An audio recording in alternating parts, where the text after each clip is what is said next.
I think I'm going to scream the next time somebody tells me, how do I be more like Oprah? You're not going to be Oprah. There's only one of them.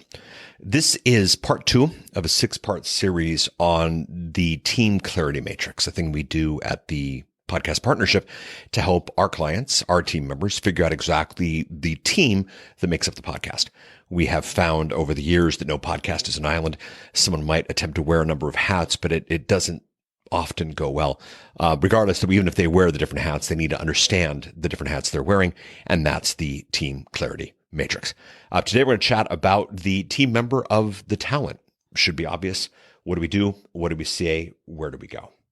Now, in many ways, the talent is the easiest and the shortest of this series, and it's the one that we go to often and we think about often, and I appreciate that. But with that said and done, there's some stuff about podcast talent that isn't always spoken about, isn't always said, isn't always pondered, and that's what we're going to do here. So first, number one, a rule, a primary rule, a law, if you will. The talent you start with might not be the talent that you end with. And that's okay. If the podcast has a purpose, if you're trying to meet an audience to get your message out there, it might not always be the person that you started with. And again, that's okay.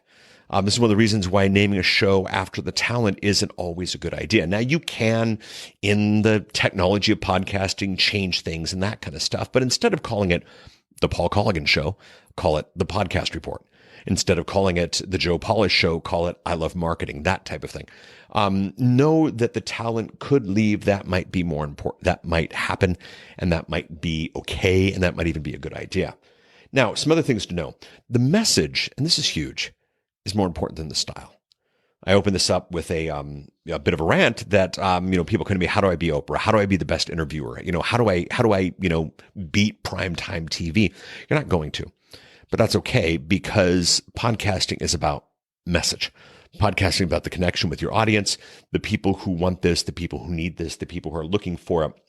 And the style whereby which you do it isn't as important as the message that you give that audience.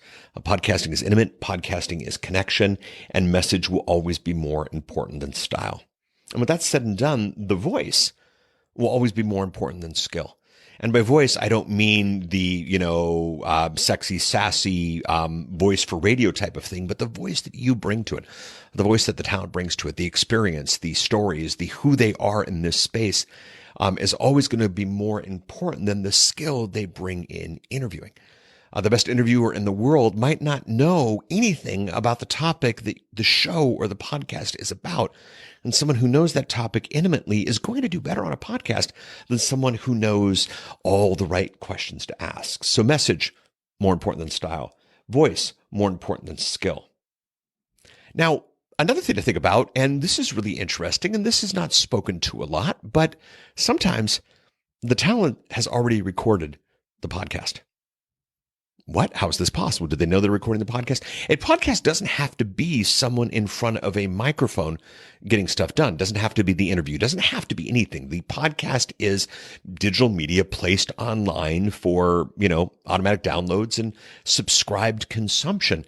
And so you could be in a situation where content from the talent has already been recorded in the form of speeches already done, audiobooks already recorded, presentations already made, webinars already performed. Sometimes the talent is already done. It's already recorded, and you want to pull from it. Think about that.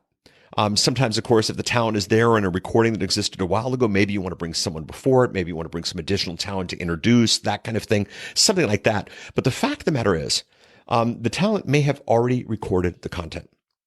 All right. Again, don't think about Yoda. We'll talk about Yoda in a second. Don't think about Oprah. She's already there. But think about Yoda, or think about Haymitch.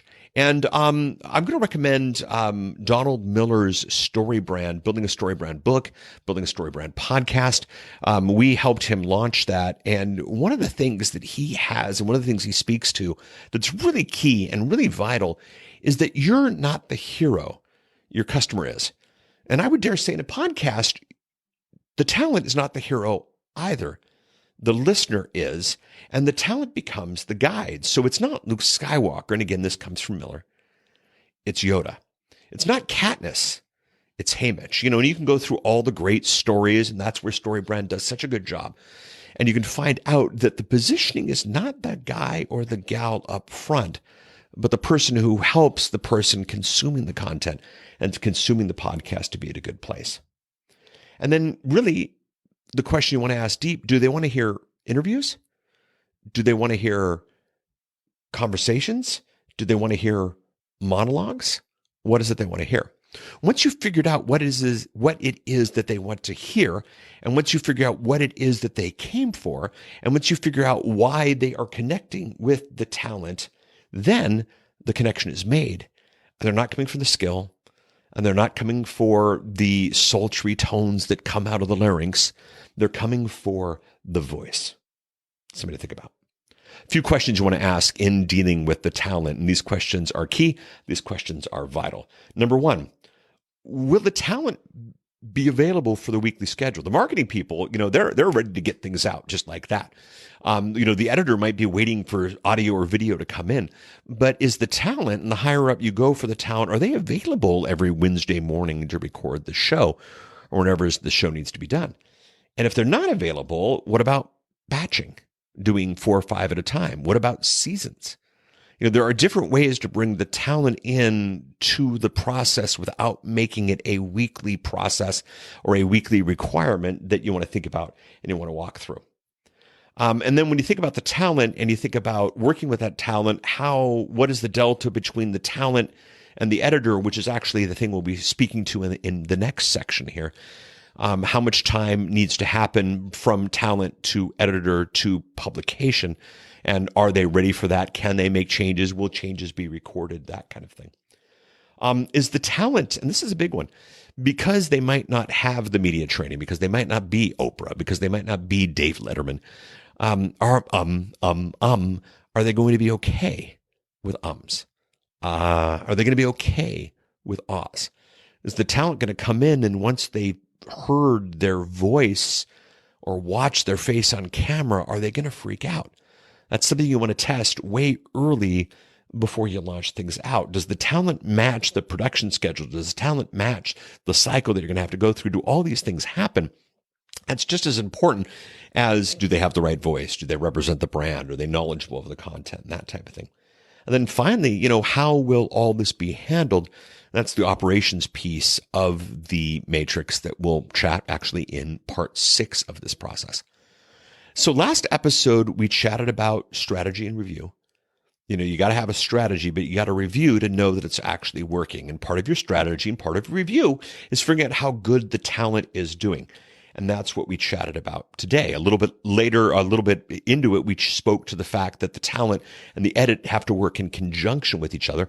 And that will be our next section. It'll be a little bit more in depth, but that's how all of this comes together. And then, of course, once the edit's done, we'll talk about the publishing process, the publish. We'll talk about the promotion, which, of course, is something you want to track, speaking to earlier strategy and review. And then, of course, the operations that brings it all together. As you can see, there are 6 hats, and they work in conjunction with each other in a perfect podcast, and we want you to have that. So thank you so much for listening, watching. We actually did get a comment here on the live recording of this from Steve Gottschalk. Steve said, good part about the talent. The Daily Show and the Late Late Show only got good after Craig Kilborn left. Bingo. And that's an interesting idea on the talent leaving, but you look at a lot of shows, the Tonight Show has had how many different hosts?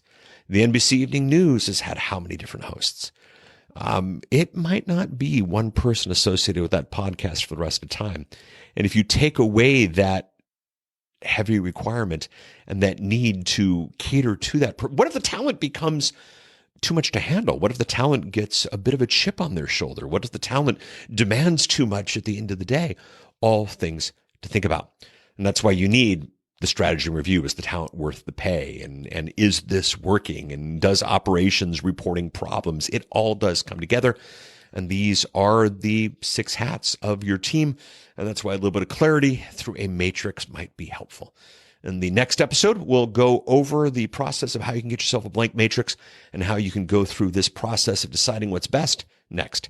But thank you so much for listening. If you're looking at this on Facebook, go ahead and make a comment. If you're on the membership side or listen to the podcast, do your thing. Loved having you on board. Thrilled to be the voice and maybe the talent on this one. Chat with you soon. Bye.